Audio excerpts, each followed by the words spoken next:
We've been very lucky in the past with collaborations with Mariah Carey and Diana Ross, and I was thinking about it the other day. There's a long list of people that we've duetted with, whether it was just once off or for albums or whatever. And this album, it's something that we like to do because it brings another voice into the equation, and it's nice sometimes to have just that slightly different voice in occasionally. This album we've recorded a duet with Delta Goodrum.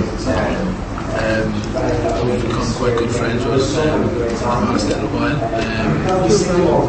Through Brian. We met her through Brian a couple of times and we got on really, really well, and she gets on with all of us. She's an extremely nice girl. She's like a princess. And also we're going to record a duet with Lionel Richie. I think something that's quite, it's quite down our street in terms of the types of, first of all, the type of music and also the type of fan base and everything. So that's, we still have to do the vocals and stuff like that one actually, but hopefully God willing we'll be having that done in the next couple of weeks as well, So for this album it'll be Lionel Richie and does a good job, It's great, we love doing it. Well, it's obviously Westlife singing the songs, so it's we like to think that we have a certain level of professionalism, that the songs will sound, say to a very high standard of vocals. And then obviously the producers that produce the songs are they're top-notch, world class, so they're going to produce them to the best of their ability. So if you put those two together, you're going to get a better sound than a karaoke sounding song from a bar with somebody with a couple of Heinekens on them. But in saying that, I think when Mark was mentioning karaoke, it would have been very easy to slip into the kind of routine of recording songs that are constantly sung by karaoke. People who sing karaoke.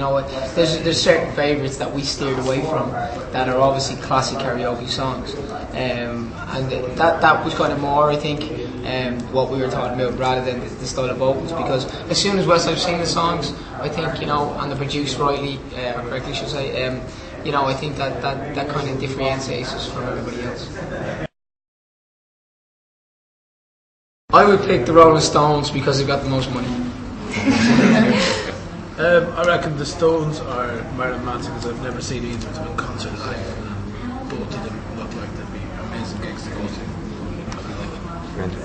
I've seen the Backstreet Boys a lot, so they're very good in concert, but I've seen them, so I'd like to go to one I haven't seen them.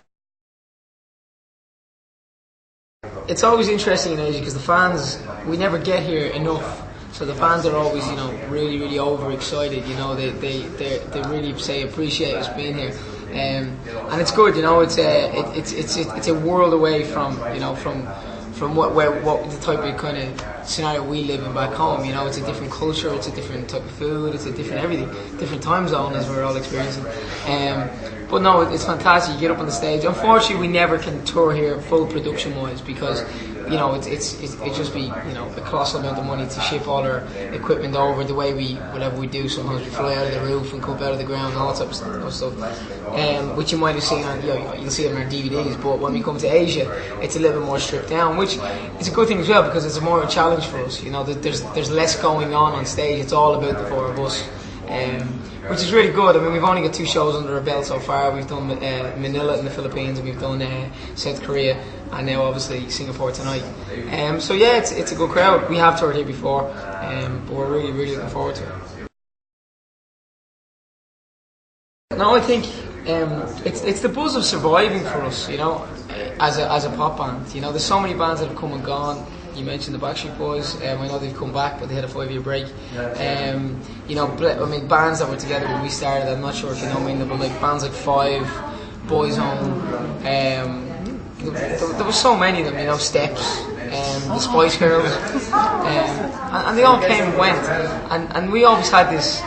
We had a dream that we wanted to be able to be the one that would be different. The one that would change the whole 5-year plan. That if bands lasted 5 years like Boyzone lasted or Take That lasted, that seemed to be the cut-off point. They didn't last any longer than that.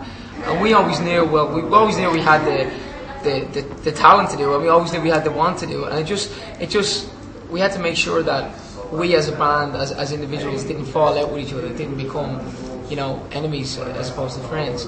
And of course, Jesus, we're 8 years together. Of course, there's been a million arguments, but none of us have ever struck each other. None of us have ever actually thrown a punch that has landed, shall we say?